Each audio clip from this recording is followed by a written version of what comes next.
the sidelines for a long time. Now I'm finally getting in the game. It's about time. This is my time. This is my time. The only thing I consider impossible is losing. I've been waiting on the sidelines for a long time. Now I'm finally getting in the game. It's about time. This is my time. This is my time. The only thing I consider impossible is losing.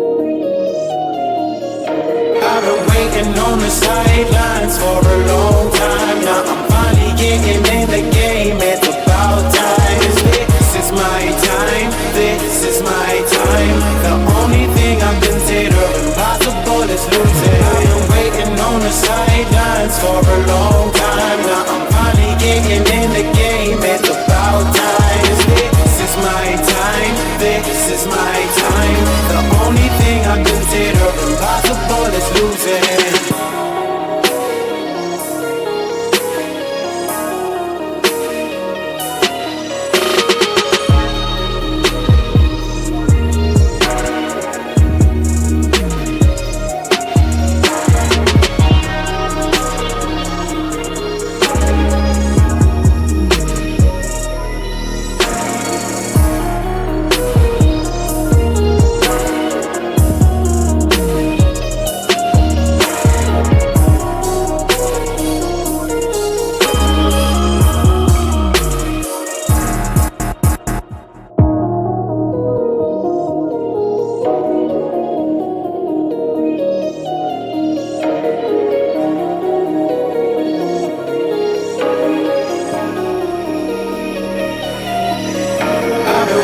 On the sidelines for a long time. Now I'm finally getting in the game. It's about time. This is my time. This is my time. The only thing I consider impossible is losing. I've been waiting on the sidelines for a long time. Now I'm finally getting in the game. It's about time. This is my time. This is my time. The only thing I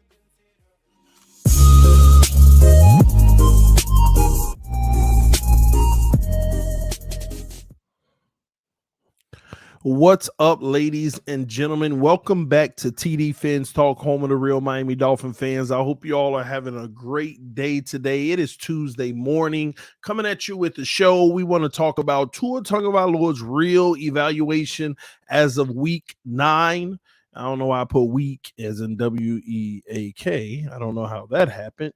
But I will make that correction because I know a million people are going to be like, this dude can't even spell week. So let me update the title of the video. All right. Week 9, I am highly impressed. What's up, Esteban? I ain't seen you in a little minute, man. Hope all is well, bro. Hope all is well. All right. All right. So it's been updated. So to all y'all sticklers who want to kill me about the title, week being misspelled, you can refresh right now and it should be updated just for you. All right. But we got to talk about this. I told you all the other day, I have very high expectations of Tua Tagovailoa. I'm just not one of those people that's just going to throw anything his way and give him all the praise and recognition. I use a lot of context. But I will say, after I did my own rating and my own rating system, I'm highly impressed with his performances so far. We're going to talk about that and more. I'm going to show you the chart, everything that I came up with. But before we do, just want you to know that this stream is being brought to you by Mojo Sports, ladies and gentlemen. This is the stock market for players, not just the NFL, but it's going to be NBA, all the sports. All right. So Mojo The link is in the description of the video for you to download Mojo so that you can get into the game now if you're in Jersey. If you're not in Jersey, I still want you to download the app because it will be coming near you sooner rather than later. So you can already have it on your phone. So before we get started, I'm going to do a call to action. I want everyone to go ahead and get your cameras out. All right. And this definitely helps our channel as well, TDPHINSTALK. Get your cameras out, point the camera to the QR code.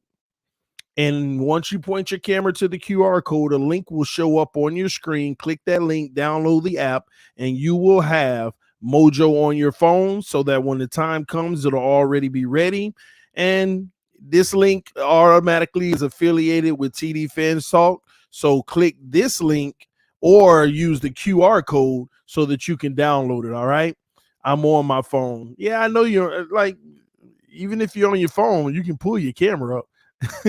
No, I see what you mean though, as far as so what you do right now, you take a screenshot of this. You take a screenshot of your phone right now. If you have a smartphone, I mean, that's the world we live in now. You take a screenshot right now, and then you can go ahead and figure that out later. All right. But if you're on your phone, take a screenshot, put it on the desktop later, or however you want to do it. But again, if you're on your phone, it doesn't matter because the link is in the description of the video, so you can click on it. All right. Someone said not available in my region. I just let you know it's only you can only actually play in Jersey, but you can still download the app now. And that's what I'm trying to get everyone to do, is to actually download the app. You don't have to sign up. You don't have to deposit. You don't have to put any money. Just download the app and you should be good to go. All right. All right. So thank y'all so much. But speaking of Mojo, since this stream is about Tua Tagovailoa's real evaluation, I'm a firm believer that money talks. Money talks. And a lot of times it's really where people put their money that shows whether they truly do believe in people or not. You know, on Mojo Sports, I want you to take a look at Tua Tagovailoa, who is the subject of this video. As you can see, his stock started all off season in the summer down pretty much around $27 a share, roughly. And as soon as, week one took place, went up a itty bit. But when Baltimore and Buffalo game happened, Tua shot all the way up to 38.45 cents. And then the Bengals game, when he got hurt, he crashed. He crashed all the way down. And the time that he was out, it really showed. But since he's been back, he is climbing his way all the way back up to what he was after that Buffalo game, the Baltimore-Buffalo game. The next step for Tua Tagovailoa, as we get ready to go through a few more difficult games, a little bit more difficult games, is it's time to get over that $40 threshold. We got the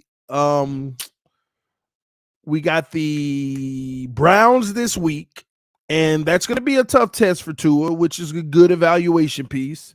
Houston's going to be a pushover, but I'm looking for him to get over $40 a share by the end of those two games. You know, the Browns bye week, then Houston. And then I'm looking for him to be over $40 a share before we go into the gauntlet of our schedule, the last 6. Okay. So his stock is on the rise. It hasn't been falling. He's literally in the last month up $8.29, which is 28.3%, which is massive. Amazing if you're talking about the market, right? So I don't see Tua falling over the next few weeks. And hopefully the next 3 weeks we can get him over $40 a share. Now, the last 6 games, man, I know a lot of people don't want to look at it this way, but it's going to, in my opinion, make or break his career. In my opinion, the last 6 games will make or break Tua's career. We'll talk about that at the end of the stream. But again, ladies and gentlemen, this stream is being brought to you by Mojo Sports. We're going to keep our eyes on Tua Tagovailoa because I feel like this is a great indicator. People, true feelings is where they put their money. And it looks like they know his stock is rising and he's doing amazing things, ladies and gentlemen. All right, so it's time to get into the meat of the stream, Tua Tagovailoa's real evaluation as of week 9, and the fact that I am highly impressed. I truly am highly impressed. I think there's no secret. It's very hard to impress me, especially at the quarterback position. I can care less about, little spurts of greatness and this and that and this. Y'all know, I mean, it's not easy to move me and make me feel like, you're great at what you do, because I require a long sample size, a large sample size of it in a level of consistency. Now, I'm not going to sit here and say that Tua has been the most consistent quarterback this year. In my opinion, he has logged 3 not good games, not great games, not really great, but phenomenal off the chart games, in my opinion. He has logged literally 3 franchise quarterback caliber games this all season. Now, I know the knock on it is, okay, it was the Baltimore Ravens and they were depleted in the secondary. All of them were playing hurt. I know the narrative, going to mention it was the Lions, the worst defense in the league. It was the Bears, a trash defense. I understand all of that. And I have that in the back of my head as well. But at the same token, the performances and the numbers that he have put up in those games, it's one thing to play well against trash teams, but to do what he's done has absolutely been unreal. I'm keeping it a buck. I know we've gotten a lot of zone coverage, but I've not seen a quarterback throw in zone coverage as much and as consistent and as well as Tua. And gotta be honest, I don't know how long. What he has been doing as of late has been highly impressive. And I have to say the last 2 games, right? Those are the 2 complete games of his. He has 2 complete games this year. That's because the Bills game, he actually struggled a little. The Baltimore game was late game heroics, which is amazing. Patriots game, one of the worst of the season, but it wasn't too bad. Cincinnati, we already know how that ended, and it wasn't going well before it ended. Any other game? There's one more in there somewhere. There's one more game in there somewhere that I'm not thinking about. I already know about the Lions. I already know about the Bears. It was right before the Lions and Bears. Who was that? It wasn't a good game, but I forgot who it was. It was actually one of his worst games. Steelers. Thank y'all. I'm sorry. I want to forget about the game. And the Steelers. So technically Tua has 2 complete games put together. And when I say complete games, the underthrow to Waddle and the throw in the dirt doesn't make that a incomplete game. He could have had 3 more plays like that and it would have still been a complete game. Maybe 2 more, but it would have still been a complete game. That's how well he's played in those 2 games. Baltimore, late game heroics. Buffalo struggled but didn't kill his team.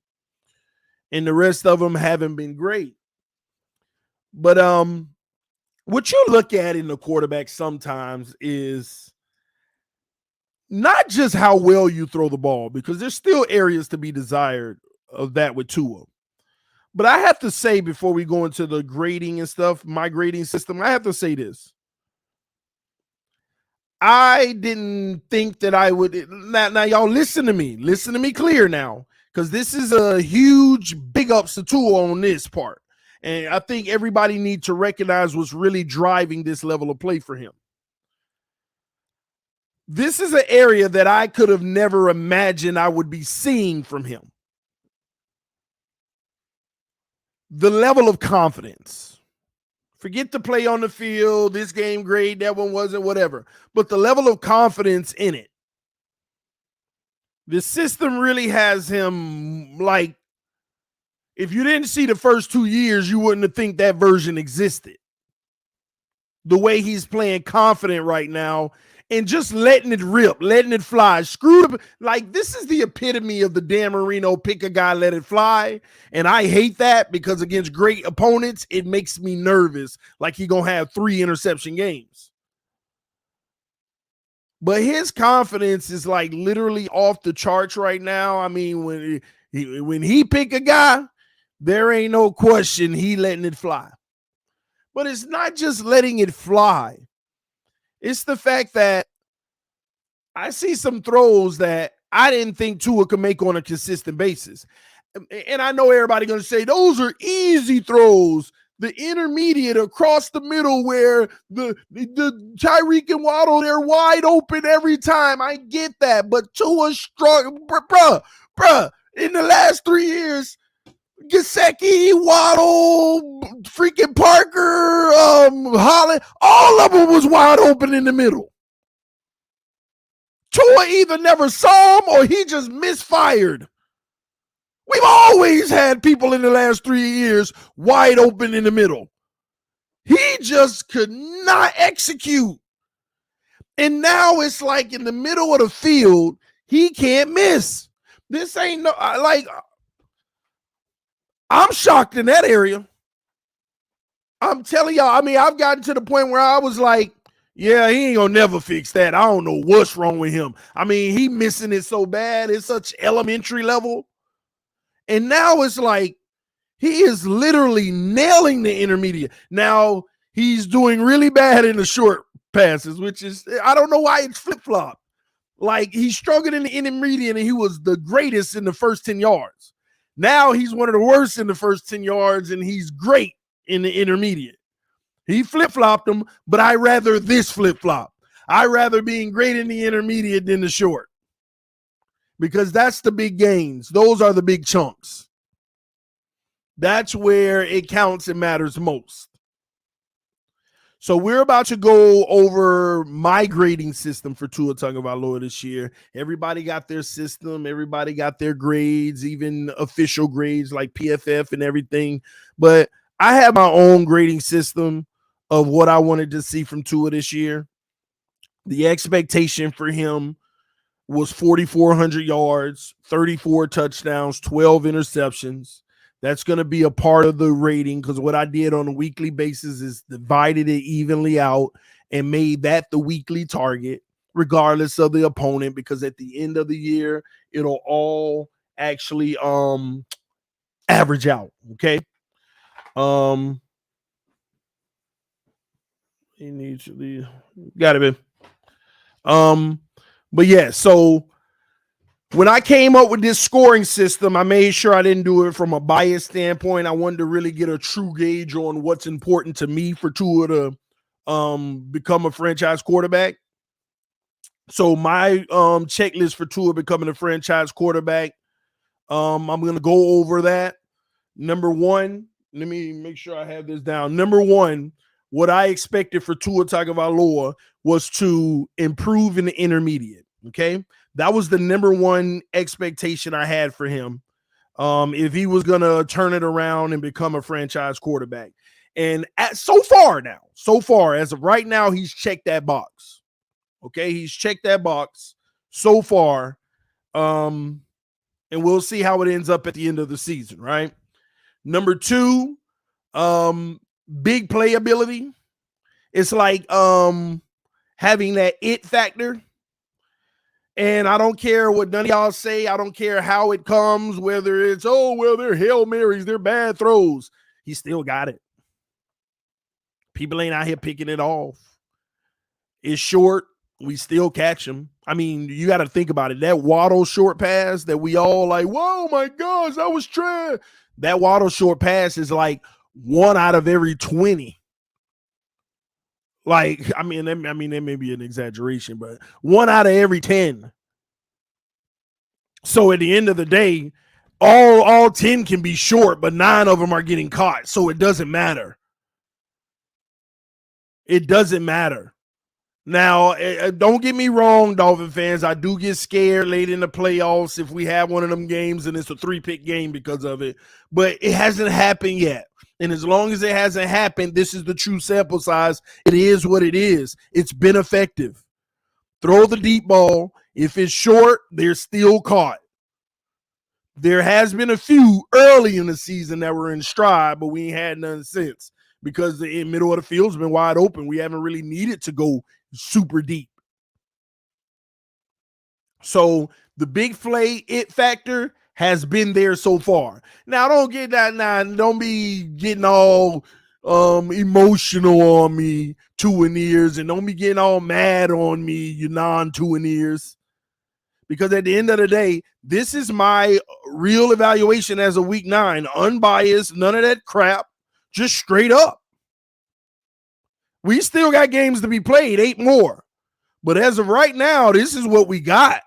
If you hate it, what I'm saying, then be real with yourself. This is the reality of what's happening right now. If you love it, you should be happy that you love it. But also, we got 8 games left. Let's hope that he maintains it. Okay? All right, let's keep going. So I needed intermediate. I needed big plays. I'm not a big stat guy. Okay? But I did say at a minimum, he's going to have to put up the 4,400 yards, 34 touchdowns, and 12 interceptions. Stats don't make or break a quarterback, in my opinion. But at the end of the day, there are some thresholds that have to be hit when you got this level of talent on this team. And my 4th category, playoffs, past the first round. Wild card exit is unacceptable. And I've had that conversation with y'all multiple times. It's not just because of Tua, but when you got all this talent on the team, then you can't just be a wild card exit because it's going to be hard for you to get better as the future comes. And we're going to do a salary cap video sometime this week or next week because there's some things we got to go over to help people understand what's really going on with this team. There's some misinformation out there. People like, no, that's not true. We got $38 million next year. It's not true either. Well, we got $30-something million next year, but y'all got to look at the fact that that's only going to be like 35 people under contract. So say you get another 18 people under contract, even if you sign them at $1 million each, which means they're probably not great players. So you got to subtract that 18 from that 30-something that the cap say we'll have. So that may put you way less than 20. And also your draft picks. So it ain't just going to be 18 million that you subtract. Your draft picks. Second rounders, third rounders, we're going to spend about $5 to $6 million in the draft based off of the picks that we have. So we really don't have the money people think. That's also without Mike Gesicki, which means he's either gone or he takes up the rest of our money. There's different things that you got to look at. And any player that you say, yeah, but we're going to trade this player or cut this player next year, they got dead cap for one, and whatever left over from their dead cap, how you going to replace them? Like people say, well, let's cut Byron Jones next year. Okay, Byron Jones supposed to get $17 million next year. You take his $6 million dead cap, that means you got $11 million left over. What corner are you going to find for $11 million that's just as good or better? The reality is you're probably going to get worse. Everybody on the, but we got Kohu, we got this, we got these young guys. Y'all slow your roll, Dolphin fans. And that's why we're doing what we've been doing lately on defense. But we'll talk about it, all right? But let's continue, all right? And when I say playoffs, it's not just making it. You got to win one playoff game. I got bigger expectations, but from a fair standpoint, which the stream is, just one playoff game. And if you lose the game, it's okay, as long as you weren't a contributor. That's a requirement that I have for him this year too. If you lose a playoff game, first you got to make the playoffs. But if you lose the playoff game, as long as you weren't a contributor, that's fine. Don't be the reason you lose. You see the game yesterday? If we would have lost that game, Tua wouldn't have been the reason we lost. Now, don't get me wrong. The Tua haters would have said he didn't seal it at the end. Man, what at the end of the day, go ahead and no. And it would have been a bad look on him, but we would have needed to point the blame where it really belonged, the defense. You can't ask for a quarterback to do more than he did yesterday. Would you like for him to do more? Yeah. Who wouldn't? But you can't ask of that. That's very unfair. If we would have lost yesterday, it would have been solely on the defense. But let me give you an example. Say the Bears, like for instance, if we would have lost yesterday, it would have been on the defense. But yesterday, if he would have made those 2 plays that he didn't make, those are the things that put you on that, don't take any point intended, but that godly level of football. Those are the moments right there. Seal the deal, big play. He murdered y'all. He already murdered you today. On Sunday. But man, those big plays at the end, he absolutely murdered y'all. You see what I mean? Those are the moments that really put you over the top. Those are the moments that really put you over the top. So had we lost, it wouldn't have been his fault, but he had an opportunity to really put himself over the top. He didn't, but he still had a great, phenomenal day. All right. We will go to the playoffs this year, I believe. Yeah, we all should believe that. G Money said no wins and losses, a QB stat like they say. LOL. I agree. I ain't with that win-loss QB stat. But as far as the talent on this team, we got to go to the playoffs. And if these tough games, he cannot be a reason why we lose them. Can't wait for the round table. The only Josh Allen that's good plays for Jacksonville. Y'all funny. Right now, is Tua playing like a top 10 or 5 QB TD? Top 10 or 5 QB? We'll answer that at the end after I go over the ratings. Okay? We'll answer that at the end after we go over the ratings. All right. All right. Let's see here. All right. Y'all ready? Without further ado, let's go ahead and share the screen and pull up my rating system. Now, I know y'all going to be reading my rating system like, what is that? Why is that? What does that mean? Why does that? Yeah, let me explain it, okay? Let me explain it. Please, let me explain it. All right, this is my rating system. It is very simple for Tua Tagovailoa. Very simple. Very simple rating system. I'm going to take myself off the screen because I think y'all will be able to hear me anyway. Or which do you rather? Do you rather me on the side or do you rather full view? Which one? Me on the side or full view? Let me know in the comment section now. Side or full? Put it in the comment section. Side or full? Hurry up, and hit that like button while you're at it. Side or full? Put it in the comment section. Side is me on the side. Full is all right, side, full, side, seed. Side, full. All right, we'll go side. What's your thoughts on Josh Allen big injury? I don't know the details of it yet. I haven't really paid attention to it. So once I know more, I'll be able to talk about it.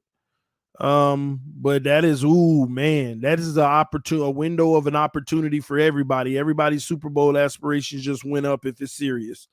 But all right, so anyway, let's go over this. Tua Tagovailoa's year 3 evaluation and grades by TD, okay?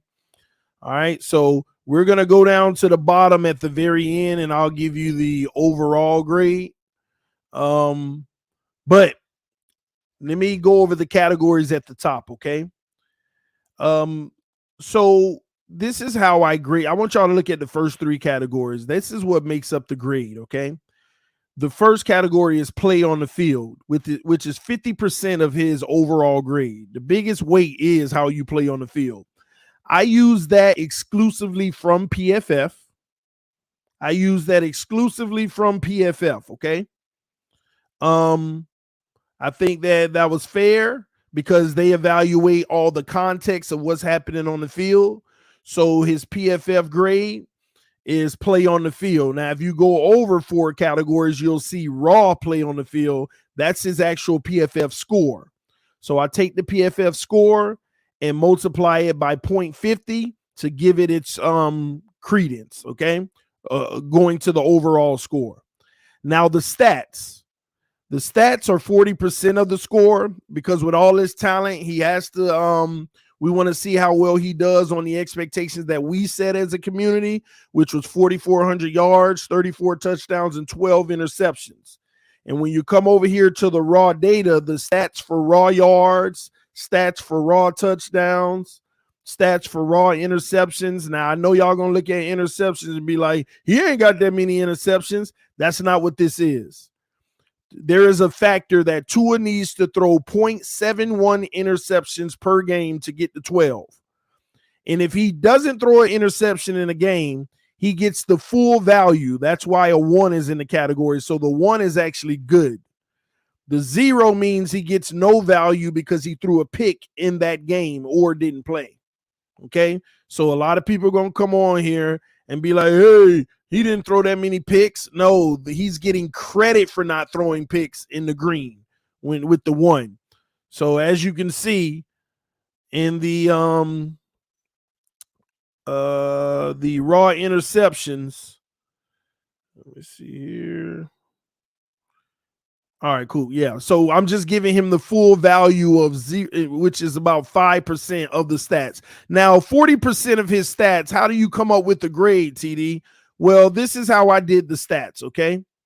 Stats are based on, you probably can't read this in this box. Stats are based off of season expectations.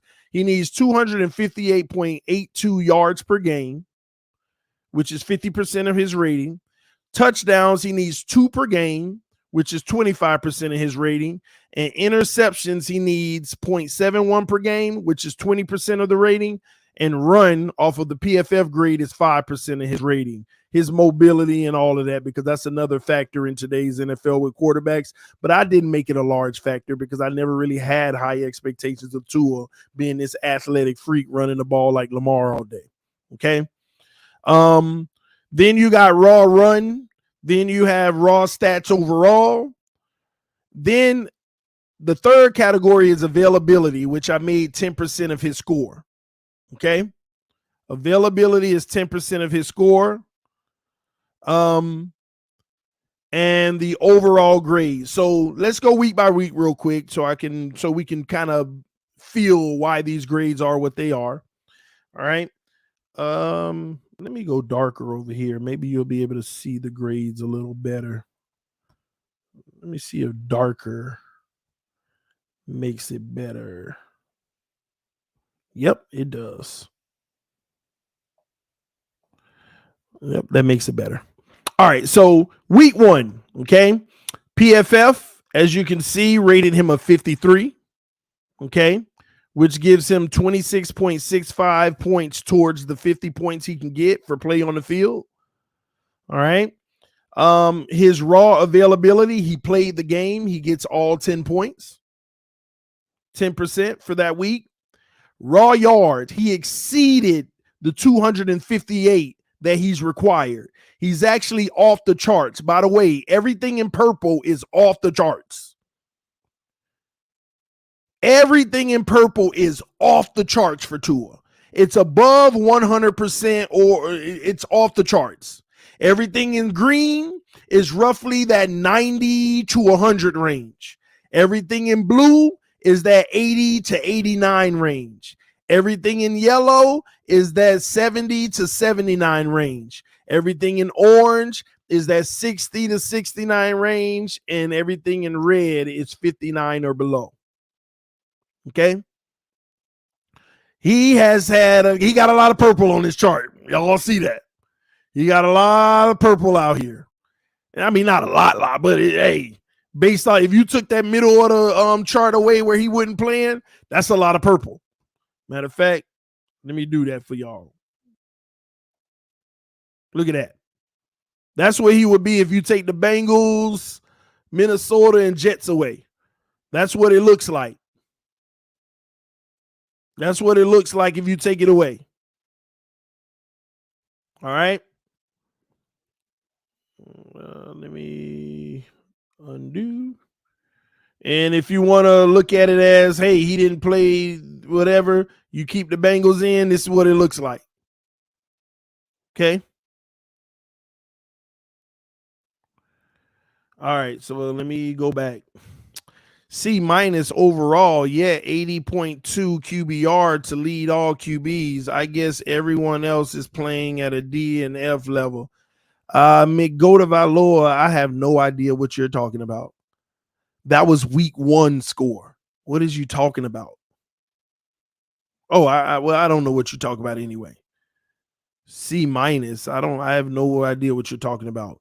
This is week 1 we're going over. We're going over week by week. Like I said, if you don't understand the chart, just chill. Y'all be in here making the comments, don't even know what you talk about. Let's have a healthy stream. Let's enjoy the content. All right. All right. So anyway, stats 35.6 out of the 40% is what he got. Now the raw touchdowns, he only got 1 touchdown. We expect 2 a game, so he got half the value for touchdowns. Interceptions, he did not throw any, so he gets the full value for interceptions, which is worth 0.05. And the run, he just not good as a running. He's never graded well in the run game at all in any game this season. All right. But his overall raw stats, when you put the yards, touchdowns, interceptions, and run together, is a 90. 0.9, which is a 90. Okay. That is a 90. Raw stats overall. So out of 40%, 35.06 is 90% of 40%. Okay. All right. And we already know about the availability. So he ended up at a C minus for that game from my grade. Now, see, and this is why I tell y'all chill, because PFF got Tua at a 55 overall for week 1. But my grading system, I have Tua at a 71.7. PFF actually got him worse as an overall quarterback in week 1. And like I said, I know what I'm looking for Tua. Everybody's going to have their grading system. Everybody's going to have their ranking. I'm not asking for it to be the same. This is just me. This is what I'm grading because I know what he needs to do. So in week 1, he actually did better than his PFF grade. And as you can see, they got him at 53. But him being available for his team and putting up the stats that he put up, C minus was his grade for week 1. PFF said it was an F. So we take that into consideration, but that's not the end all be. You're there for your team. You didn't turn the ball over. You put up some stats. The yards were high. All right, week 2. This was the crazy phenomenal week. Tua received 42.6 points for the 50% play on the field because PFF had him rated at 85. PFF had him at 85. Okay. Availability, he's there on the field. The yards, he actually crushed. He almost doubled his projection. He had 3 touchdowns, which was more than the 2. He off the chart, exceeded expectations. I'm sorry, I gotta update this. Actually, red. Wait, no, that's correct. 3. He has 6 touchdowns, which is 3 times what he was expected to do. He did throw 2 interceptions. All right. And I'm sorry. I do have to come back in and adjust this factor just one bit for this one because he threw 2 picks, so it's actually -1. He's actually, he'll be -1 on this, and it's still going to have him high. Raw stats overall, 1.7 available. That gave him an overall score of 120 for my rating system in week 2. A+++. A+++. Okay. Next up, week 3. This was the Buffalo Bills. As you can see, PFF had him at 81. He was available for his team. Raw yards, he did not hit his yard total. He was 182. The goal is 258. The touchdowns, he was under expectation. He only had 1. We need 2 a game. And he didn't throw any interceptions, so he gets the full pointed value. Running game, once again, very poor. And his overall raw stats, 0.7. And that gave him a composite score of 78.8, which is a C+. So 3 weeks in, we got 2 C-level games and an A++. And my composite on all that is probably like a B+ for 3 weeks in. Now, week 4, PFF had him rated a 77. He was his availability, he only played a little under half the game. Raw yards, it's still a composite because you need to hit your yards for the year. He's under. He's going to be under on this game regardless. His overall was a 51.3 overall. Now remember, PFF rated him a 77, but again, you hurt yourself because this hurts you from hitting the targets you need to hit for raw stats. And your overall stats as well, plus the availability factor he took a hit on. Because, again, that's a big factor for Tua Tagovailoa being available for his team this year. Okay? Week 5, the grade out doesn't matter because he wasn't on the field. He takes a hit on his stats of what he needs at the end of the year, and his availability takes a hit. His overall, obviously, zeros with the F, but they don't have a heavy weight. All right? Now, week 7, moving along, week 7. Let me keep it in frame. Week 7. This was probably the worst week he had so far. Barely, okay? On my standard, it's the worst week he's had so far. This in the Patriots, but it's still a C. His worst being a C is a good thing, as long as he ain't got multiple. So I'm going to tell y'all what Tua needs to do for the rest of the season, by the way. All right, so as you can see, PFF 55. He was available for his team. He exceeded his yard expectation off the charts again. He did not hit his touchdown target again. Interceptions, he didn't throw any. He gets the full value. And his run grade is poor. Overall, 0.90%, just like up top, pretty much. The raw availability, obviously there, 71.6 is the composite score. Overall score. All right. Week 8. Everybody know that this is just like crazy. Like Baltimore all happened in the fourth quarter. That's why I'm like, okay, yeah. But week 8 was 4 quarters of just phenomenal play. Week 8 was 4 quarters of just high-level phenomenal play. Week 8 exceeded, he was a 97 PFF, available for his team, killed the yards 1.5 times what he needed, killed the touchdowns, 3 touchdowns, no interceptions, and notice he ain't had no picks in 4 straight games, pretty much. Well, hold on. I got to update once again. He didn't get the value. So my bad. He Didn't have picks in 3 straight games. Excuse me. The Bengals game he did. What else? Running game still not great. Overall, 1.3 availability rating. He's off the charts in week 8. 112.2, A++.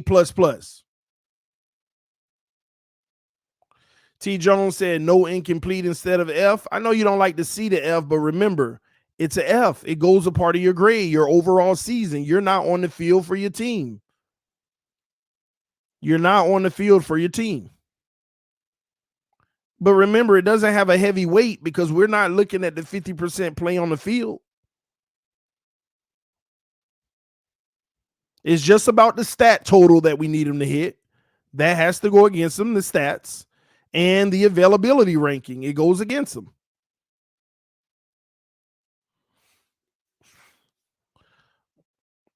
He wasn't there for his team that day. It is what it is.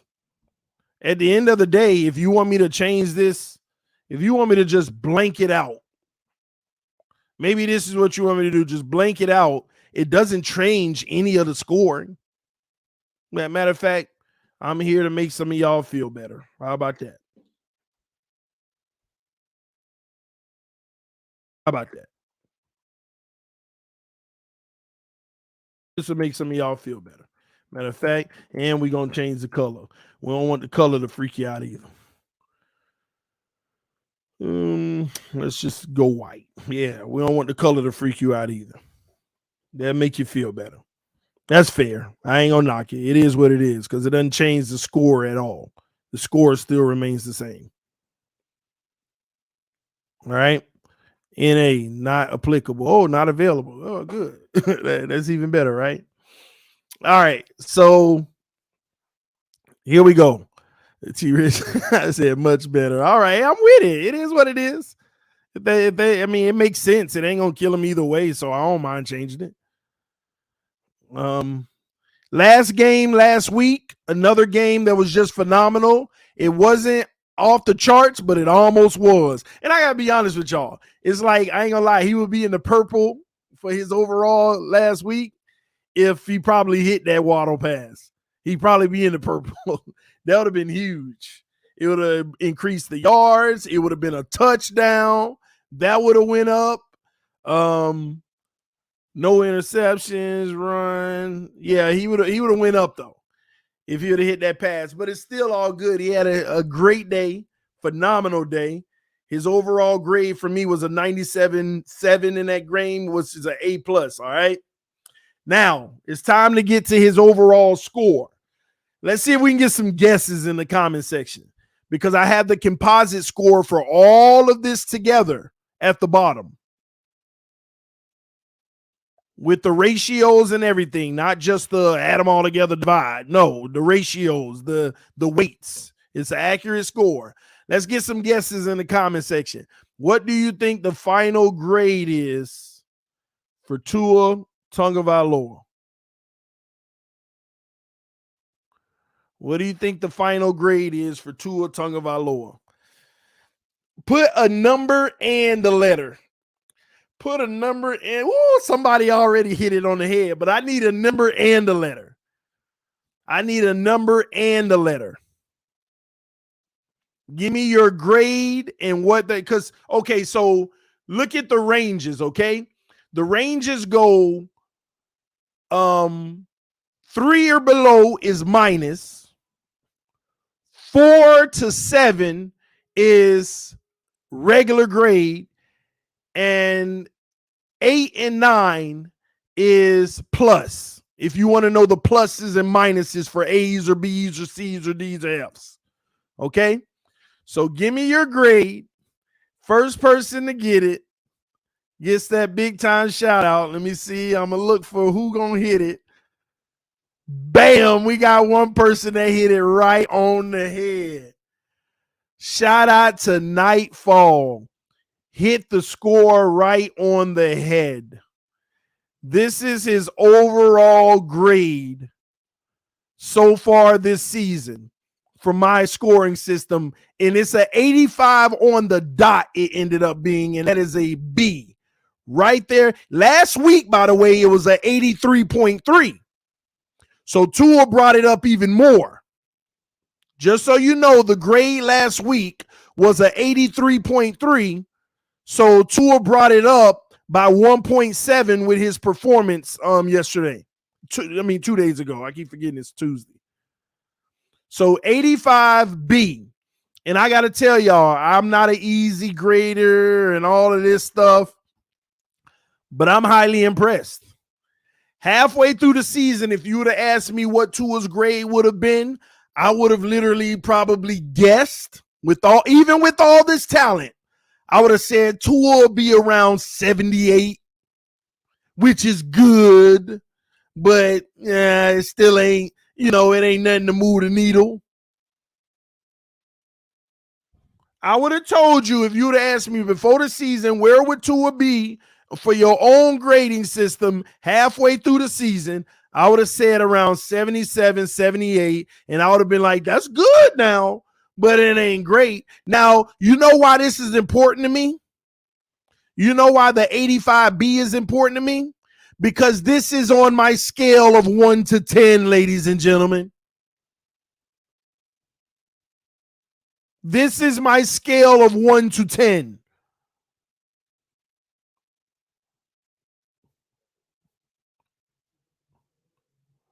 And you know me, Tua ain't gonna never be an 8. Well, right now he's playing at 8.5. Y'all know me.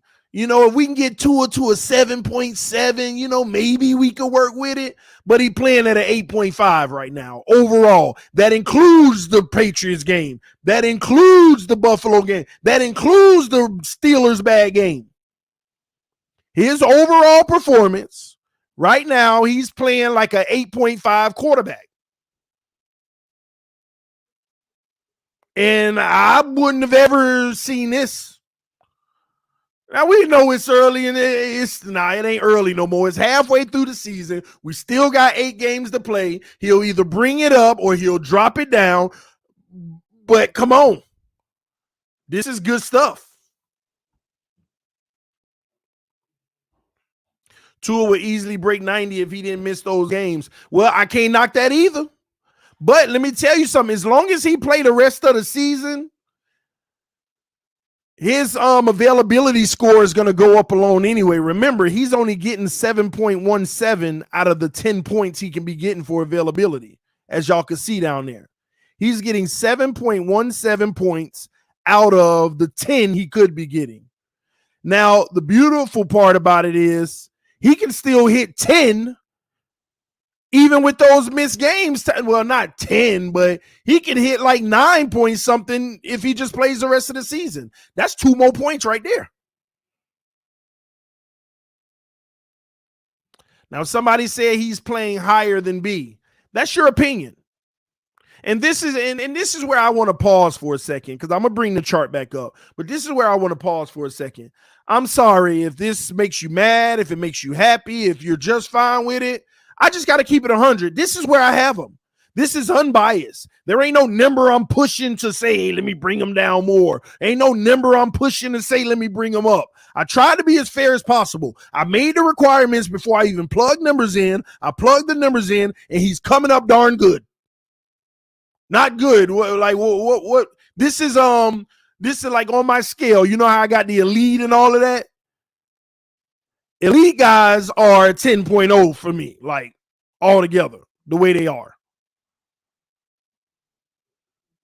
Really great guys are like those guys that's running like a freaking 9 or better. Great is an 8 or better. You see where I'm going with this? It's just like my chart.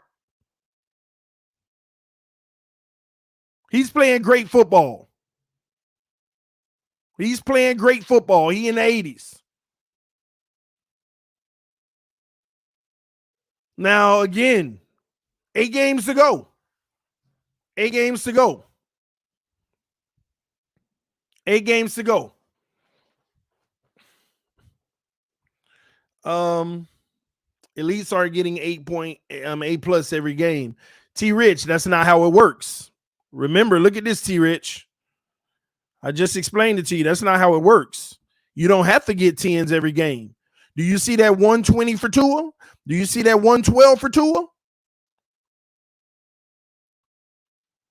Elites don't have to get 100 every game.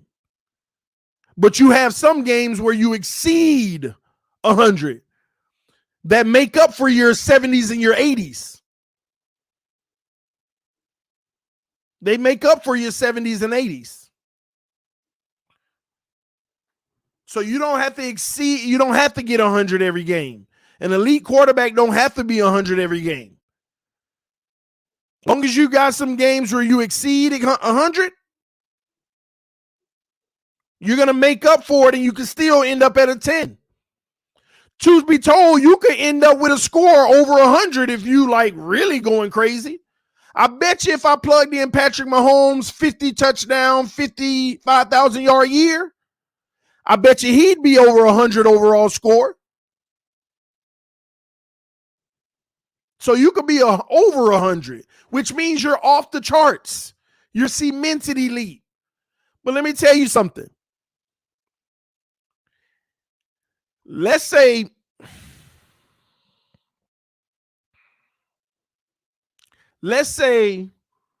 Tua played the full season and he played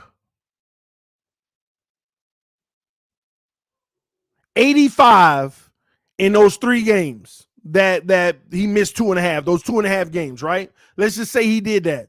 He might be like 98 right now. He might be 98 right now. But the reality is he didn't. And in my scoring system, this is what it is. Now you're going to get some scoring systems that got 500 as far as I care, you know? But I like what I came up with because I feel like it's fair, it's realistic. There ain't no hate involved. There ain't no over bias of love involved. It's just a composite score. This is what you are on the season, in my eyes. And that don't make it the end all be. That don't make the whatever, you know? I'm not trying to appease anybody with this.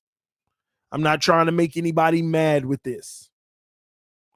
I only disagree with week 3 score. I feel that could be a B+. Why? I mean, the scoring system is a scoring system. Again, how can you get mad at the rules of the scoring system? If it's a different scoring system, they may have it different. But this is the scoring system. We all came up. We did a dedicated stream, and we all came up with a fair number for Tua this year. We all came up with fair numbers. We said Herbert had a little something, Burrow had something, Mahomes, Josh Allen, all of them, when they had their weapons, they put up 5,000 yards. They put up 40-something touchdowns. They put up 10 interceptions. So now Tua got the weapons. What are our expectations? We didn't give Tua the expectations of those guys. We didn't say Tua needed to put up 5,000 like them. We only said 4,400. To be fair, it's a new system. We brought his stuff down from those standards. We didn't say he needed 45 touchdowns, 50 touchdowns like them. We said 34 would be amazing. We didn't say that he needed to have 10 or less interceptions. We said 12 would be amazing. We did a dedicated stream as a community, and the majority of people said, yeah, that's fair. We didn't go crazy on what we projected. We went with all his talent, what we feel was fair for him. And that's built into my rating system. So in the Buffalo game, you need 258 yards per game. You had 180 something. Matter of fact, I can click on it and tell you how many he had. He had 186. So just because 1 week he didn't meet the graded expectation that we all kind of came up with, it still don't mean his overall isn't being impacted. His overall, look, every week he's exceeded pretty much his yards. Now look at the ending.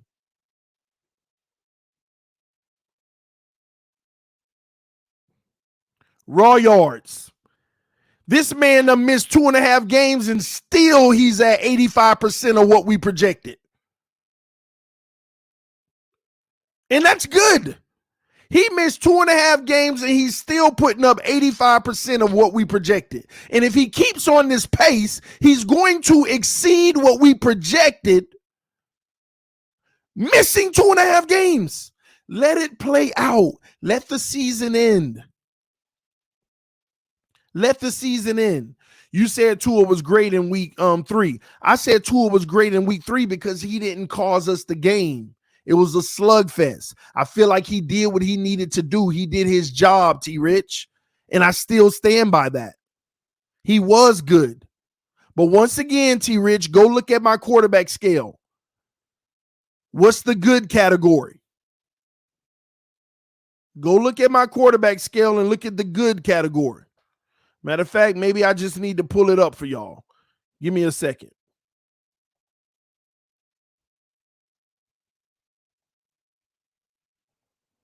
I'll pull it up for y'all. And that's what's funny. 78. What did I have? What did I have Tua rated in week 3? A 78.8, which is a C+.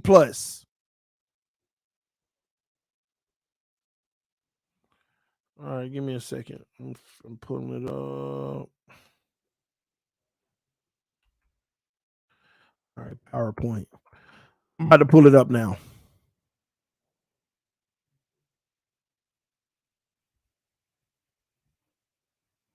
Sorry, week 9. Why, bro? Season going too fast. Yeah, man, but if you go to the playoffs, TD, your grades differ from PFF. No, they don't. What are you talking about? Did I make a mistake on PFF? These are the weekly grades. I'll double check in a second, just in case I got to make a change. I'll double check in a second. All right. So present screen, share screen.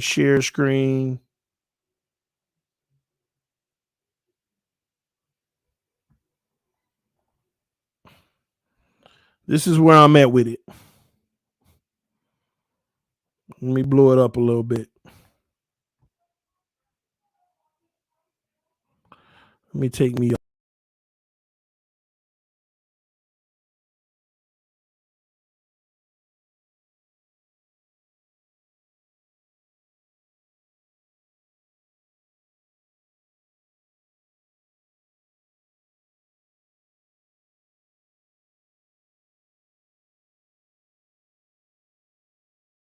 People will have a problem with my ranking system because all they don't want you to factor in Pittsburgh.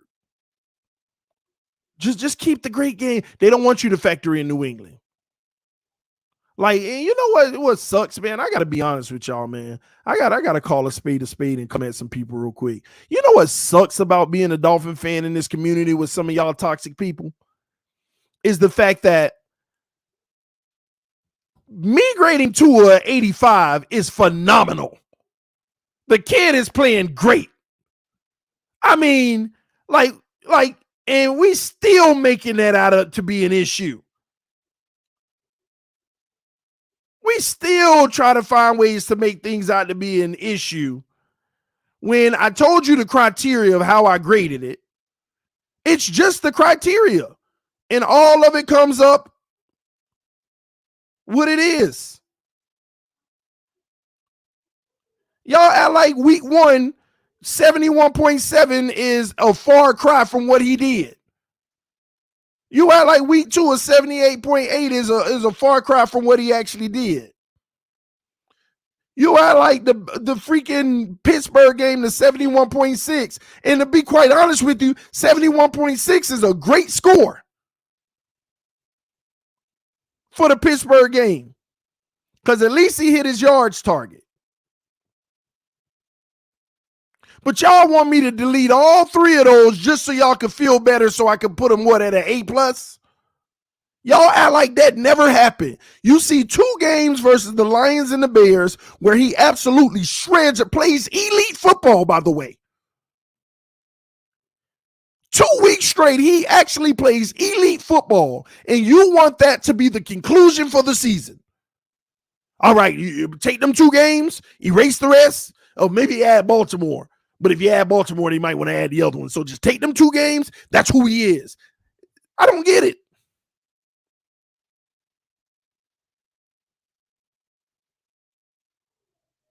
Did you not watch the Pittsburgh game just like the rest of us? T. Rich, it's designed for a weekly basis. I got you, bro. I just haven't really been bringing it out. I got this for a weekly basis. Every week we gonna update it. And there ain't nothing I could be biased about in this. When his PFF grade come out, I put it in the category. Did he throw any picks? If he did, I give him 0 value. If he didn't, I give him the 1 value, which is worth 0.5 in the stats court category. His yards, whatever his yards were, I put it in the field and it calculates it for me. How many touchdowns he had. If he has 6, it divides by 2 and he gets the 3 value for that. Off the charts. There ain't nothing I can be biased about with this chart. I just plug in everything he had. There ain't nothing in this chart that say, well, I feel like he struggled in this area, so I'm going to give him this grade. I feel like he did this, so I'm going to give him that grade on this. I feel he was average in yards, so I'm going to give it. No, ain't none of that. I just plugged the numbers in. He was rusty against Pittsburgh. Unfortunately, there's not a rusty factor on this grading system. There's no rusty factor. But whether he was rusty or not, you're graded off of how you performed. So he's a B minus C. No, he's a B flat. He's right in the middle of a B, right at a B. 85 is what the overall score came up to. I didn't push it to 85. That's what it came up to. I got the formulas and everything in here.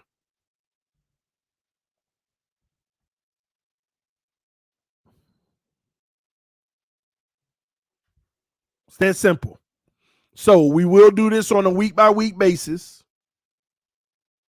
And hopefully he can keep that green, blue, and purple on the screen. And a little yellow ain't bad. He ain't got much orange other than in the run game. And the red is not good, but he ain't got much if you move those 2 games out the way.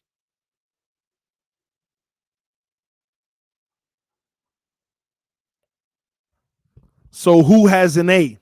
I don't know. I haven't plugged any other quarterback into this situation. I haven't plugged any. I don't know where they're going to end up. Remember, other quarterbacks, they're available for their team. That helps their rating. Their yards are higher. That helps their rating. Touchdown, like, you know what? Let me do this. I can give you an example of somebody who may have a higher rating. Let me see something. NFL yards leader. Let me see. And yards leader doesn't matter. I need to see yards per game leader. Whoever's the yards per leader, yards per game NFL. Passing. Oh, I keep on tripping. Passing yards. Passing yards per game NFL. Let me see. I'll see in a second.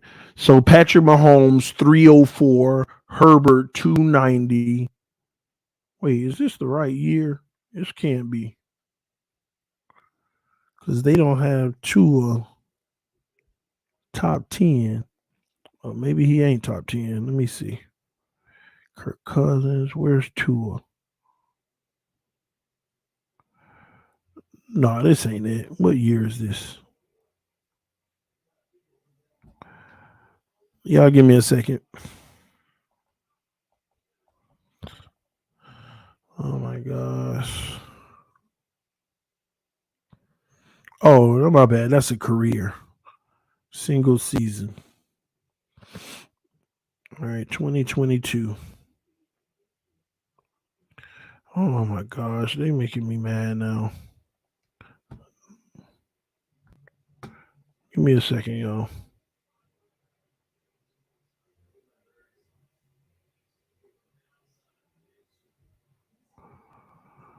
Okay, so Kansas City is number 1 at 311. Miami's number 2 at 293. So Kansas City being 311. Mahomes has been. I want to go by quarterback though because nobody's taking over for Mahomes, so we can take that. So 311. So Mahomes would have a higher score than Tua in the yards. Mahomes would have a higher score than Tua in touchdowns. He would. Let me see his interceptions.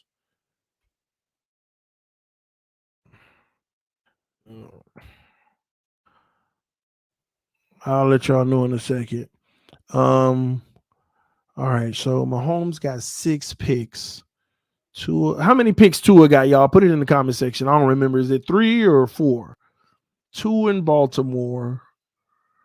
1 in Cincinnati. I think that's it. 3. So Mahomes doubles the interceptions, but with 8 games, he's still at the 0.71. So let me see if Mahomes is past 0.71. 6 divided by I should know it's 7.5. So he's over. He'll take a itty bitty hit, but it ain't gonna be big enough on interceptions. Touchdowns 21 versus let me see. What's touchdowns? Just trying to see who would have a higher grading.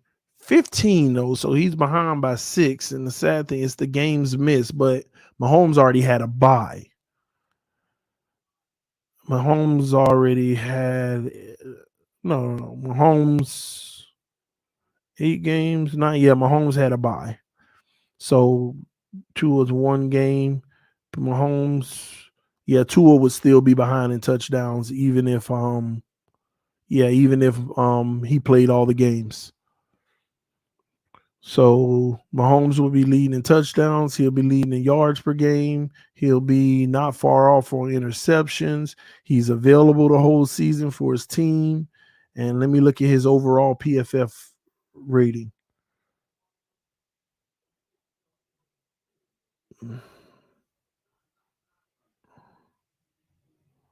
Y'all give me a second. I think I may have found one issue.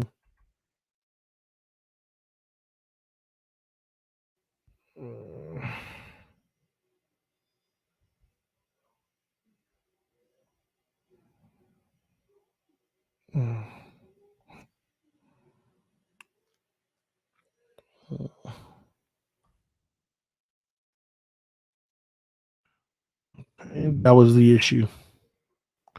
So y'all forgive me. I just found the issue. Tua's actual PFF grade is his Tua's overall grade is actually a 86. So he's still a B, but he's a 86. He's not an 85. Just FYI, he is an 86, not an 85.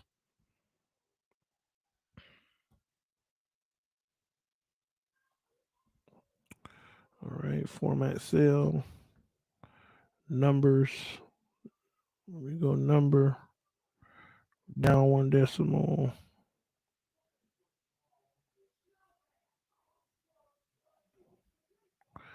Okay. All right, yeah. So Tua is actually at 86, y'all. So forgive me for that misunderstanding. His QBR, not QBR, his PFF grade is actually at 89.5. I don't know why I had 88 in. That was not counting this week's that we just had. All right. So this is his actual score. But Mahomes is what I'm looking for. His PFF. Patrick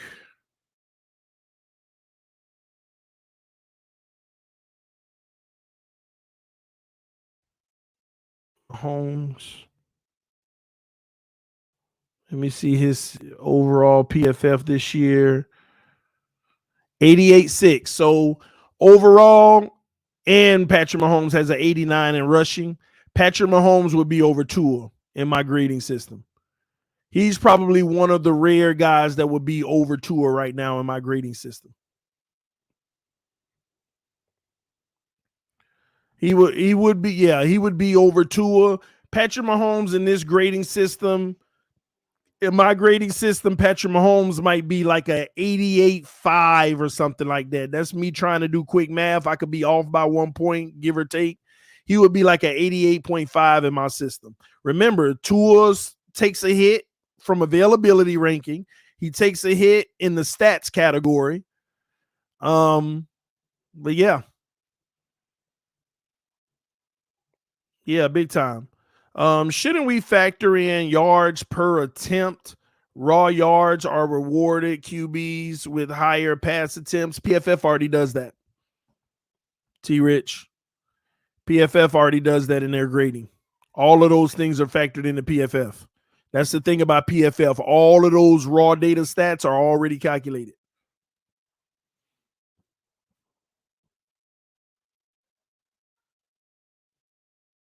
All right. Mahomes never had 9 yards per average. Okay, I mean, I get it. He never had it, but is that the end all be? He's still getting the yards. He's still getting the job done. I mean, what more do you want? He's still getting the yards. He's still getting the touchdowns. He still has less than 1 pick a game. He's still rated high on PFF. He's still executing great.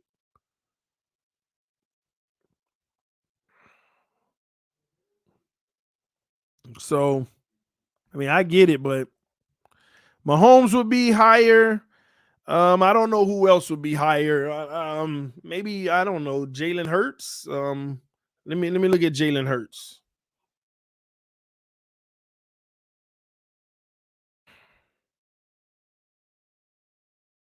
See, what would hurt Jalen Hurts on my thing is the rushing doesn't help him much because it's only a 5% rating of the stats. But Jalen Hurts PFF is a 85.1. So he's not far behind. I need to see Jalen Hurts yards. Jalen Hurts touchdowns this season is 12. So he wouldn't be up there in touchdowns. Interceptions only 2. He would get a nice kick on that. Yards. Let me see how many yards a game he got. 2,042. 2,042 divided by 8. He's averaging 255 a game. And on this, so technically on this, he needs 258 a game. So he's not even averaging it right now. He wouldn't be. Oh, but let me see. But Tua's see, the thing is, he would be probably right there with Tua because he hasn't missed any games. His availability is going to hit hard. That makes up the difference. His availability would make up the difference on my chart. So anyway, with this being said, this is the score. We'll update it every week on Tuesday or something. We'll do a show just like this, updating it and talking about it. But let me answer this question, okay? TD, is Tua a top 10 or top 5 QB? Okay. Let me get this off the screen real quick. Is he a top 10 or a top 5 QB? It's a great question.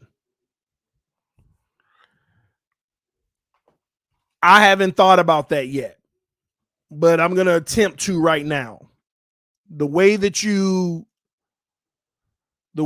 I have to answer it, I got to go through and see who I like better right now on the field. Should we factor in? Oh, somebody said I missed a super chat. I hope now. There it is. Tua has been great, but we are overrating his Buffalo game.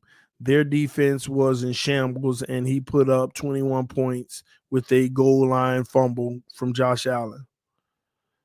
Yeah, I mean, I understand. I told you the Buffalo game, it wasn't great. I just know he didn't cause us to lose.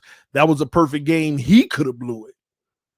That was a perfect game. He could have threw the game ceiling pick. You know what I mean? So that's why I praised him in that game. And especially I was on a high with him coming off of the Baltimore Miracle. That's what I call it. So yeah, but I'm trying my best not to be too critical of the kid because he showed me a little something this year that make me a little happy about him. But I'm cautiously nervous though. I don't want to see. I'm about to tell you about the top 10 or top 5, but I gotta say this. I'm like, it isn't hard to be like, man, Tua is that dude. Oh! Oh, like the old me. If I was still in my Tannehill days, right now I'd be like, oh man, we got the best quarterback in the NFL. I don't want to hear it. I don't want to hear it. We got the best quarterback in the NFL. If I was in my Tannehill days, nobody couldn't tell me nothing. Nobody wouldn't be able to tell me nothing. Tua on fire. Ain't nobody gonna stop this man. I'm just keeping it a buck. But look how that ended. So I'm sorry. I can't unsee the last 2 years of Tua. I cannot unsee the last 2 years of Tua. And thank you, Mr. 23XX. You hit it right on the head. TD want to get excited about Tua. I do. Don't get me wrong. I do. But come on, man. That's why I keep saying. See, when I say I'm waiting till we play somebody in the right circumstance, they healthy, and it's a great team with a great defense, I'm waiting on him to rip them apart. I don't say that to move the goalposts. I say that to give me the freedom to let go, the freedom to exhale, the freedom to be sold, the freedom to buy, the freedom to believe. We freaking don't. Now, we ain't talking to the Tornadoes right now. We talking to Dolphin fans who done been here 20 years. We done voluntarily let go. We done voluntarily believed. We done voluntarily, man, fool me once, shame on you. Fool me twice, whatever it is. Fool me again, you can't get fooled again. But we have allowed this team and every aspect of the team to fool us at least 50 times, and that's an undervalue in the last 20 years. Undervalue. Like, and let me tell you another thing I'm nervous about. The moment I'm sold on Tua, all hell breaks loose. Oh my gosh. Like the moment I'm like, he that dude. Oh my gosh, what is he doing? Like, I ain't gonna lie. There's a part of me that's like, I just need to keep on not believing because maybe this will turn out right. I'm telling y'all. We done been down, man. The one thing the Dolphins have been elite at. There is one thing the Dolphins have been elite at. The organization has been elite, giving you a new thing to believe in. And it ain't. Oh my boy, every time they give you this new picture and this new vision, like, yeah, how can we? Oh my boy, this organization is undefeated in that category. Every time you think it can't get no better, they make it better, and it's oh my gosh. So I'm sorry. When I be saying, well, that was against the Lions, that was against the Bears, let me say, that ain't just to be moving no goalposts. That is simply because I actually need to see us win a big game in a big moment against big competition that ain't hurt, and then I would actually believe. Can y'all name me the one team that we have beat in the last 3 years that was a big game, big competition, healthy on both sides pretty much? We don't have it.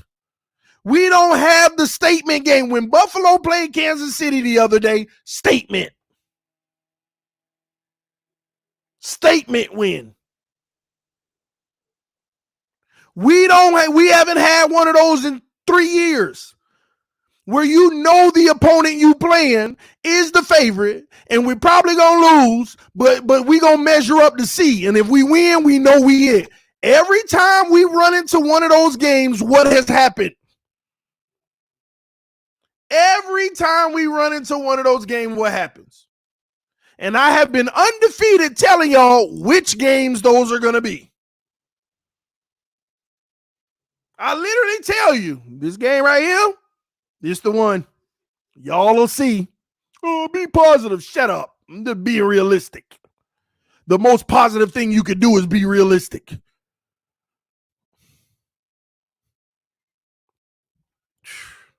Tom Brady last game as a Patriot. That wouldn't even no measure stick. Tom Brady out here throwing in the dirt and throwing pick sixes and could care less.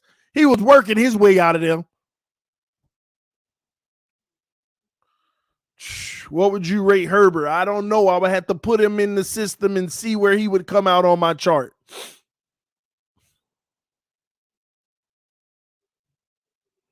We literally just got our team right this year. Why are you saying 3 years like we wasn't rebuilding? Casual takes. Money Mitch, we always rebuilding. The Miami Dolphins are always rebuilding.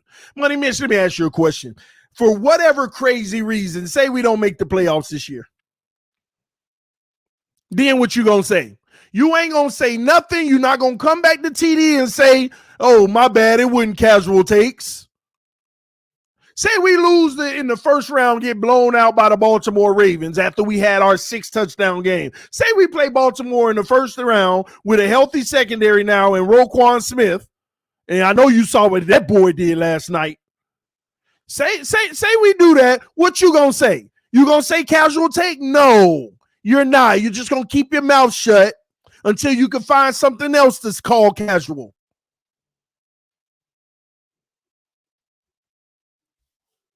It ain't no freaking casual take.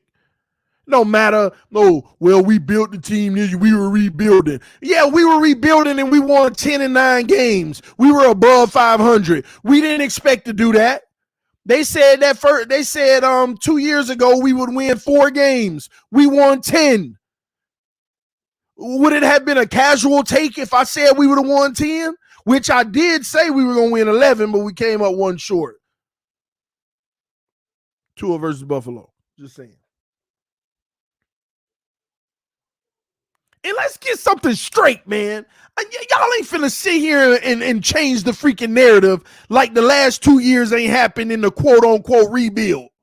Let's not sit here and act like, regardless of the talent on this roster, we still should have made the playoffs if a certain somebody wasn't missing all these wide open people that he hitting now.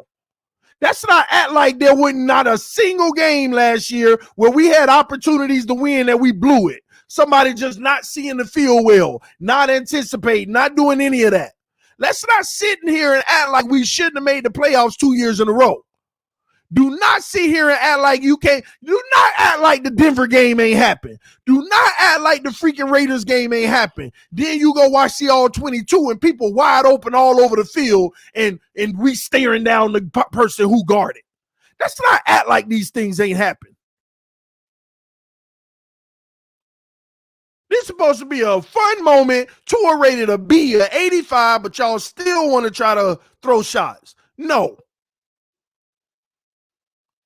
Even with this rebuilding team, we should have made the playoffs with a trash O-line, with trash receivers the last 2 years. Had we, never mind.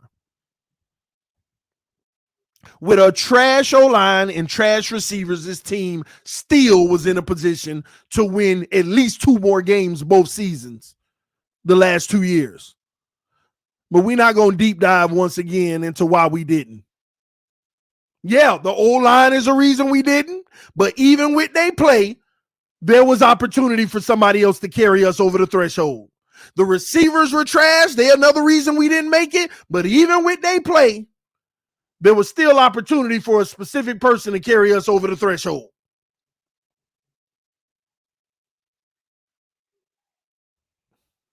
Still opportunity.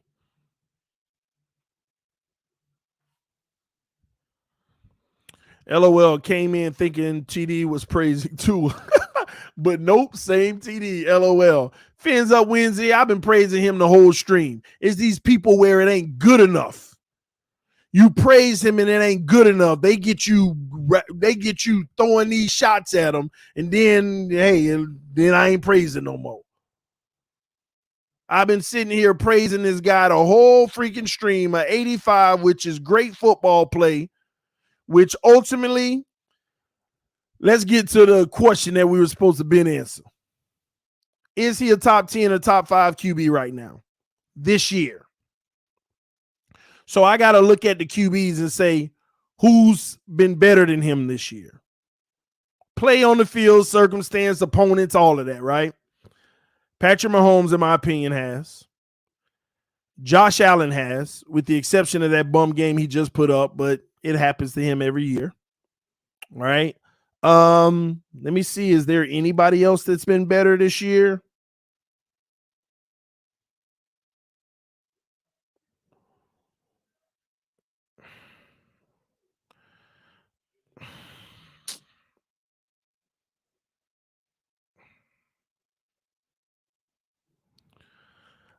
Y'all can get me. No, Lamar ain't been better. Let me tell y'all something. Lamar's been good this year, but he's been inconsistent.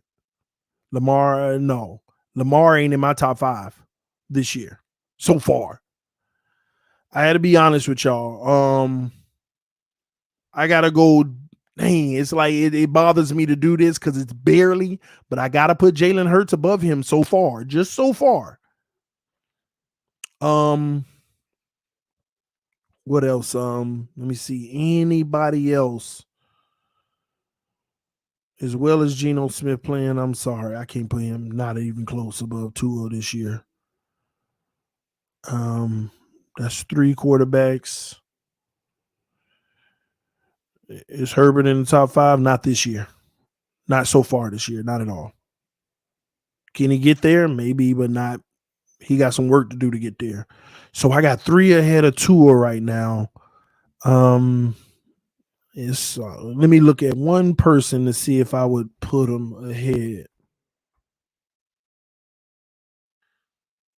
Give me a second.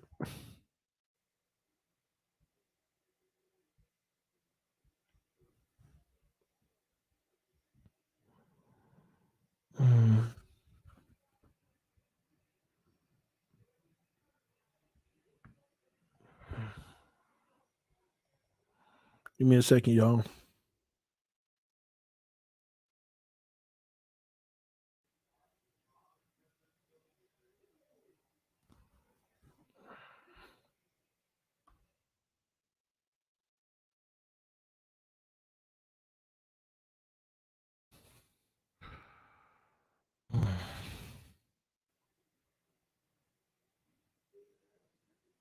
All right, so no, Tua is the 4th. I will put Tua at number 4 right now this year. At the quarterback position, he is a top 5 quarterback right now. I don't see anybody else. Take one more look at it. Stafford ain't, Lamar ain't, Kirk Cousins ain't. I ain't really paid attention to Kirk Cousins, and they've been playing great. Let me just see real quick. I ain't really been paying attention to him, so hell no. No, Kirk Cousins ain't. I just saw his general stats and threw him out quick. Big time.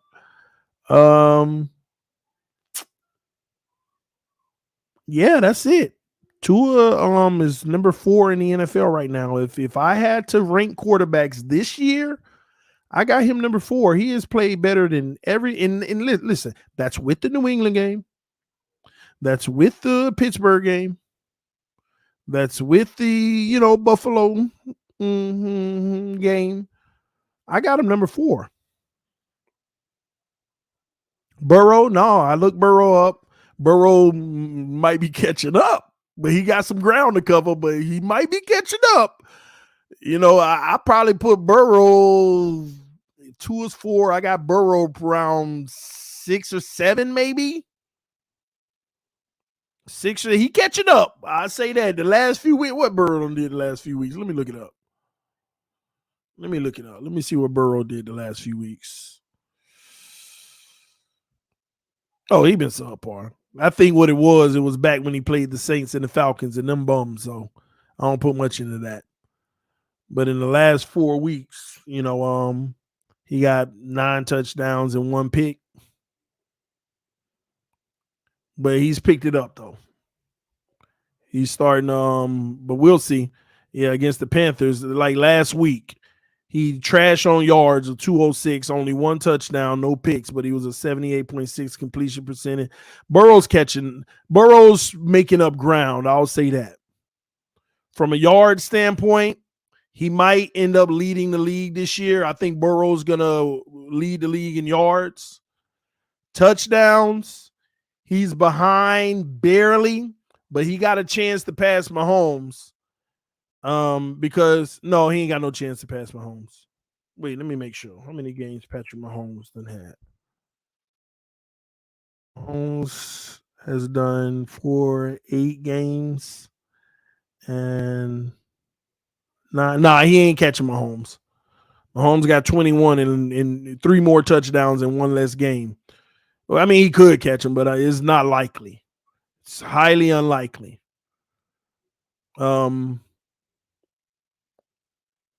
MVP race. My MVP race, I got Patrick Mahomes number 1.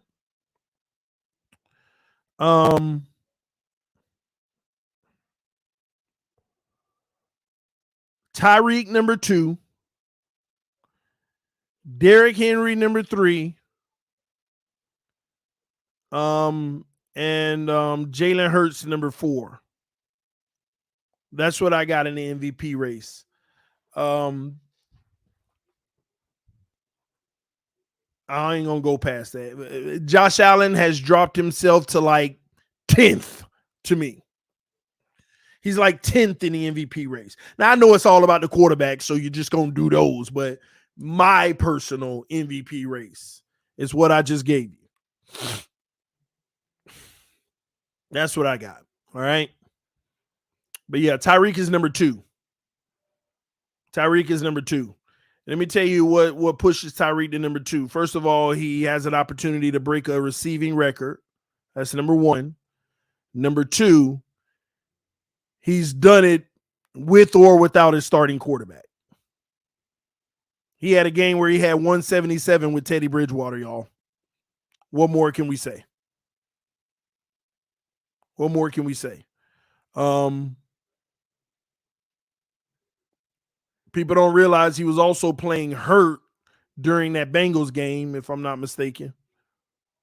Was it the Bengals game? No, it was it was either the Jets or Minnesota, I believe. He was playing banged up. I forgot which one. But yeah, if he get them 2K, but remember, we're about to go through that gauntlet part of the schedule. Do y'all know what our signature play is? Now, I ain't gonna lie.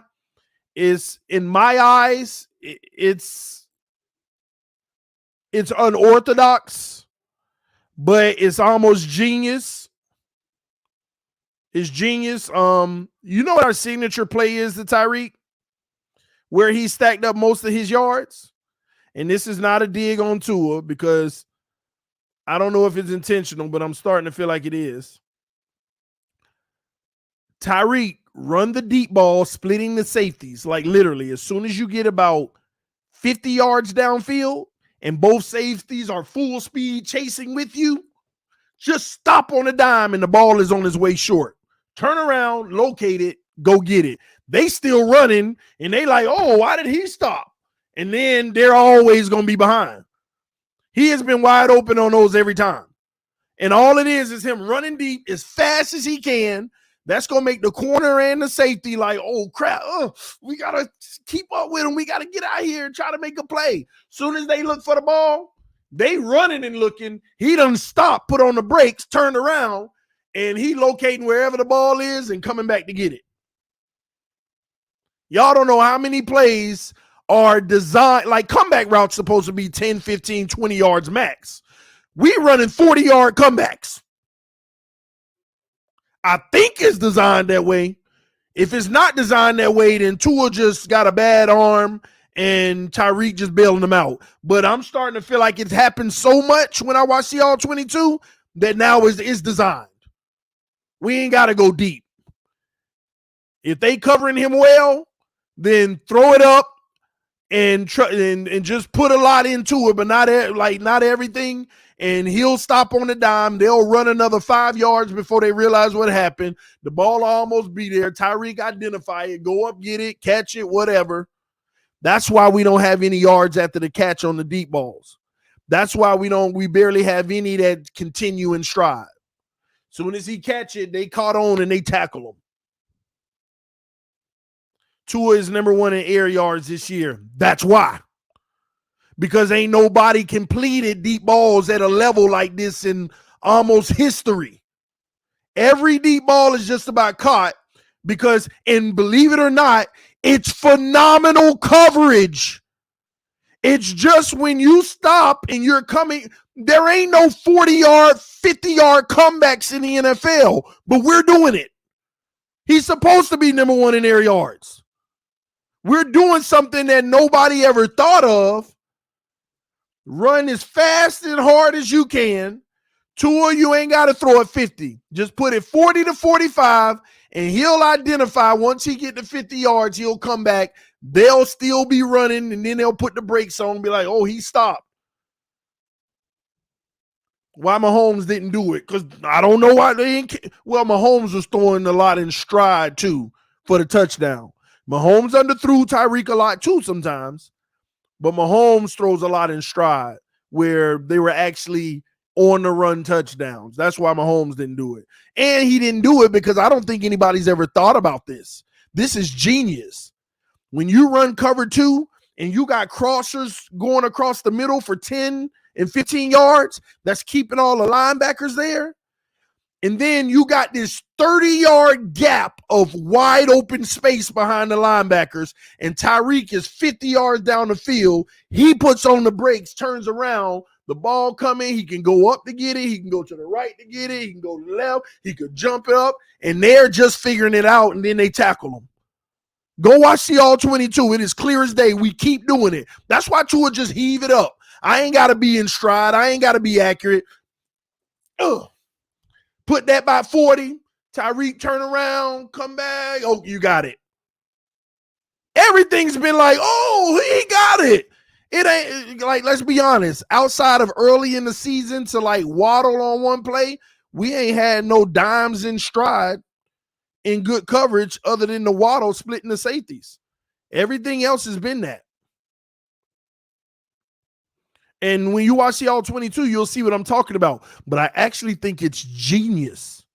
The only thing that's going to stop that is when teams run Tampa. You can't throw that ball if that middle linebacker is bailing in Tampa.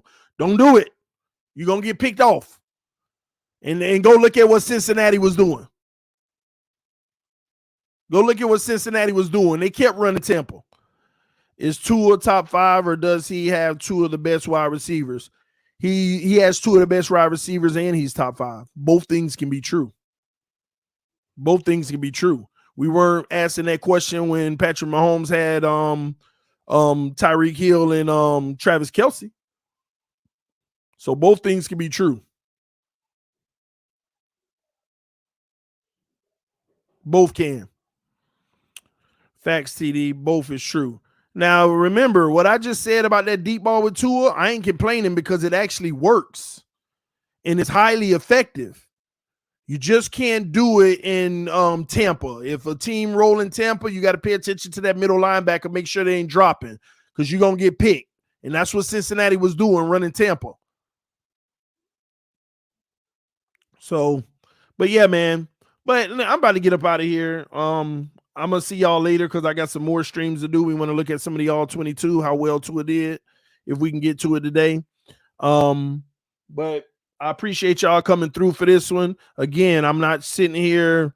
I thought that this was an opportunity to really be excited about what we're seeing from Tua. My biggest hope is that the rating doesn't start to fall, that he can maintain and play at a high level.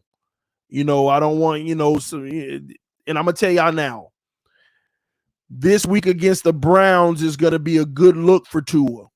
Have one of those Lions, have one of those Bears games against the Browns defense, and that helps you with a little. I mean, it ain't the end of the world. It's still the Browns, but it gives you a lot more credibility because they are a tougher team. The Browns are a tougher team. I want to see Tua play well against them, man. Start to change how some people feel overall. If Hill or Waddle get hurt, he still play top 5. All right. That's a trap question, G Money, and I'm not going to answer it. I'm going to be a Tua near right now, and I'm not going to answer it. And maybe that answers it for you, but I'm not going to answer it. G Money think he's slick, boy. He think he's slick. That's a good one, though. I ain't going to lie. Hey, that's a corner question. That's a cornered question right there. Yeah. That's a good counter to my response of both can be true. But the fact remains, right now, he is a top 5 quarterback. And right now, he has 2 of the top 5 wide receivers too. But both can be true. All right. I can't stand you now, G Money. Now I'm mad at you. Because now I want to answer it because I got to keep it 100. Okay? I got to keep it 100. If Tyreek get hurt, it's a wrap. I'm telling y'all, listen, because all them air yards are gone, like disappears. I just got through explaining to y'all for 10 minutes on the 50-yard comeback routes. If Tyreek go out, we are done. Our offense is done. Period. I don't care what Waddle do. Waddle could go out there and give you $150 a game. The offense is done. Period. You can disagree all you want. Tyreek go out, done. We gonna have that difference of opinion any and every day. Any and every day. Done. Because now you could double Waddle and actually shade coverage and stuff. Done. Absolutely done. This whole team is done. This whole team done. Man, if we didn't have Tyreek right now, we'd have won maybe 2 games this year. If that. If that. I'm sorry, if that. I think we'd have still beat the Patriots. Maybe, right? We would have beat the Patriots. You wouldn't have, Baltimore would have blew us out. Buffalo would have actually won. Cincinnati, same result. Minnesota, same result. Jets, even worse.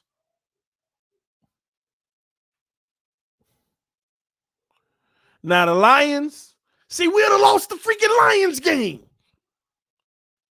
Because we needed every bit of the offense in the Lions game.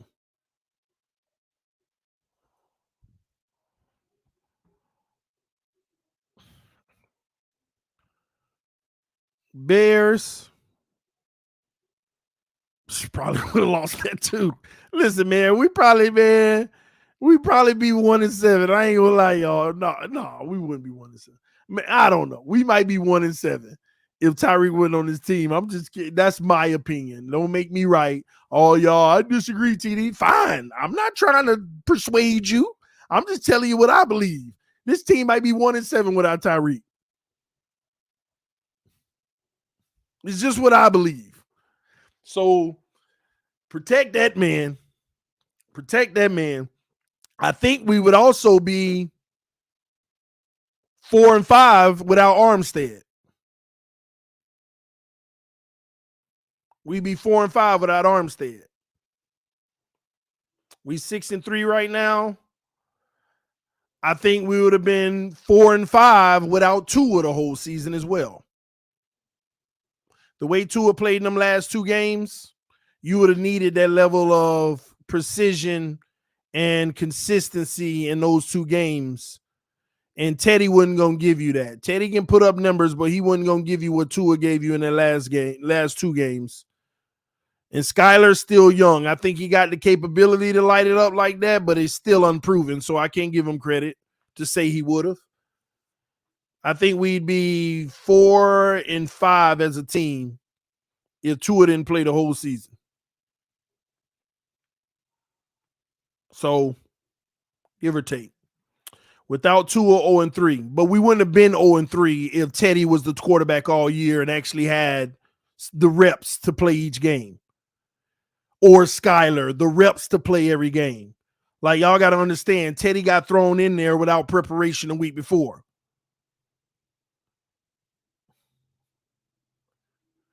Skyler got thrown in there without preparation a week before that.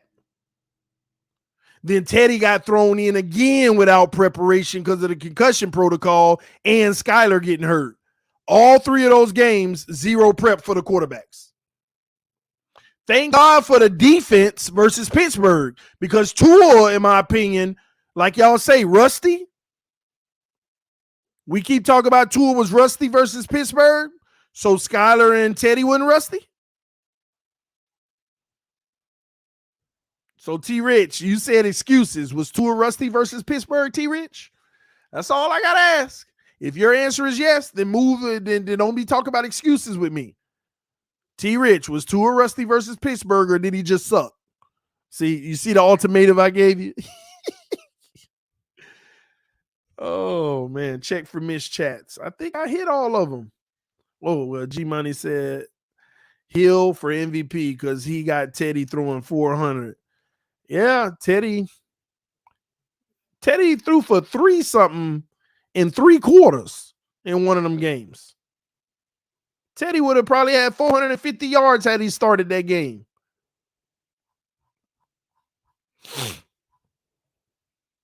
He was still concussed versus Pittsburgh.